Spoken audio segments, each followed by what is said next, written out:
Where's it all gone wrong at Lancashire? Your old county. Yeah, it is. They're in the doldrums.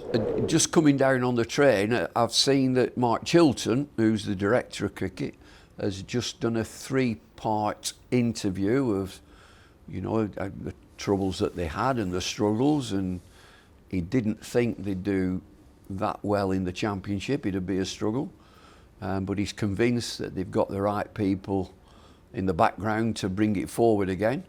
You don't sound as convinced. I have my own views. That the overseas players were poor, really poor. They have a number of players who prefer white ball and won't play red ball, so that hinders them. And they're good players.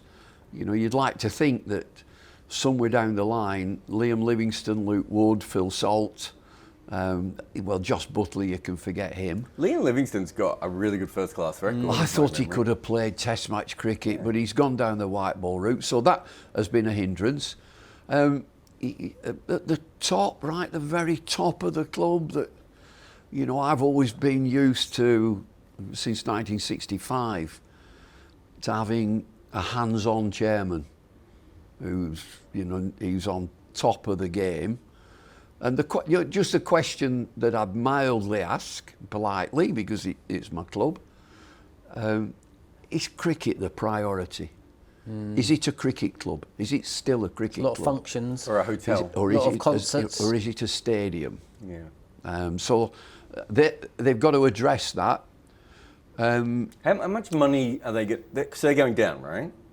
Yeah. How much money do you lose from going from Division 1 to Division 2? No, I wouldn't know that, but it'd be a significant amount for Lancashire, because they've stretched themselves, there's no doubt, with the building of the hotel. Yeah. But again, remuneration for that will come in through Man United. Those hotels are full every United game, so they've got to pull the socks up, Man United. Or they'll get relegated as well. On all of Lancashire. Yeah, but just as an aside, the fella Jim Ratcliffe has gone into Manchester United with a quarter stake. This guy is mega rich, and he's a Mancunian. I think he's from Failsworth district of Manchester, Man United fan. Just think of this, and you could just picture Man United there. And then there's a Talbot Road and Chester Road and the old town hall in the middle and Lancashire County Cricket Club. Now I think they're going to move, the talk is that they're going to move Man United football, they're going to carry on playing where they are, but build on that land that they've got a new stadium. If they did that and connected the way that these people, entrepreneurs, build now, connect the two and make it Sports City. Make that a sports city like Man City are. That's the sports city that the Etihad. So I would think they might be looking to join up Manchester United and Lancashire County Cricket Club. And here's another thing. Put a roof on it. Well, it'd be walkways, and it would have a roof all the way through, and it'd be bars and restaurants and so on. Who's rumoured to be interested in 100 franchise? Glazers. Doesn't it make sense? The Glazers are an American business family. I'm aware, because I'm not talking about because the Glazers windows. The Glazers also own some American sporting teams as well. That's how I know who they are. So just add all that up. If they've got the wherewithal and they've got the money, and the Glazers are interested in a franchise, 100. The one to get for them would be the Old Trafford. I mean, join them. Having a look at 𝐊𝐢𝐸 Modi's Twitter feed recently, I think he's got off the scale. He's not happy, is he? You can buy a 100 team for about 20 quid now. Yeah. Yeah, he's did piled in. Did you have a look at some of the details? Yeah. He's a powerful guy, isn't he? But it's not just that. So, without portraying confidences, like I talked to some people who wanted to invest in 100 teams. And I said, look, this is what I know, and this is, how I would look at it. I think it's really a bet between the market of English cricket and how bad the ECB seem to stuff up everything that they're involved with, right? And then about 2 days after I had all these meetings with all these mega rich people, the next thing we see is all their information is leaked and the ECB look like they don't know what they're doing again. So you've got to be pretty confident that the English cricket audience is eventually going to love the 100 to be able to invest any money at the moment, right? Because you just assume something's going to go wrong. The 100 is entertaining, there's no doubt about that, and it's terrific across the board for men and women. Yeah. And they're well attended. They are well attended. I don't know what the ticket prices are. They're quite cheap. You can't get away. £30 for an adult and a £5 for kids. You can't get away from the popularity. So, But the difference debate between that and it being worth 300 or 500 million.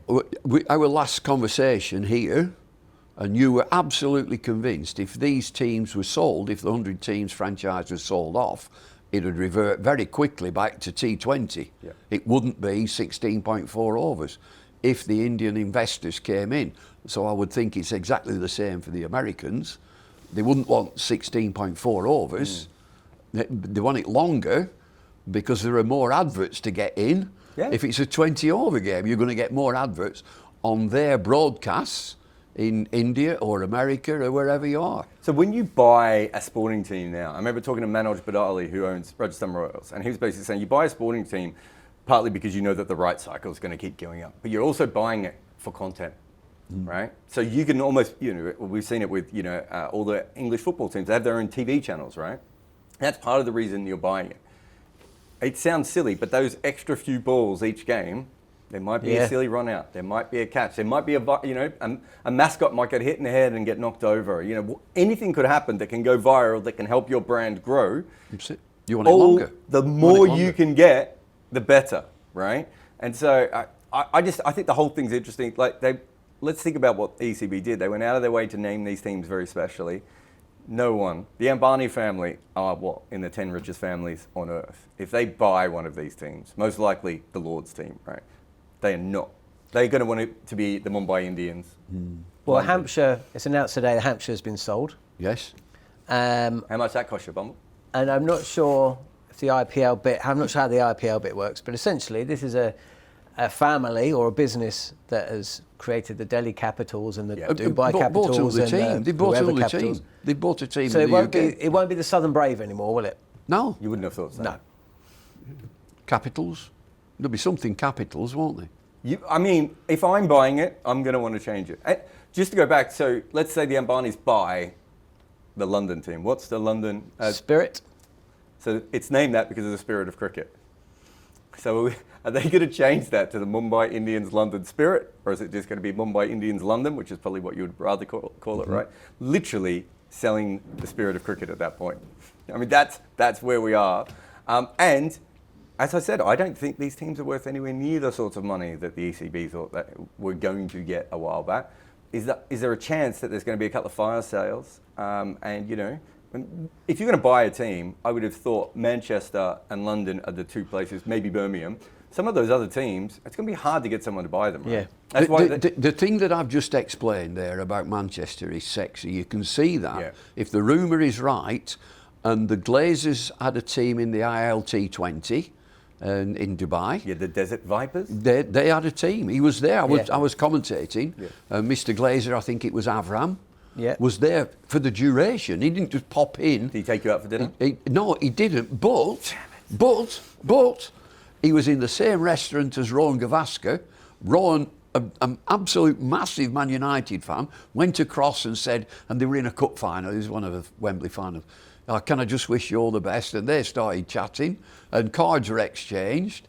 And Rowan, he goes from Mumbai to Dubai to the hub, drops into Manchester, watches the game. He was probably there yesterday. Lose 3-0 with 10 men. Unbelievable.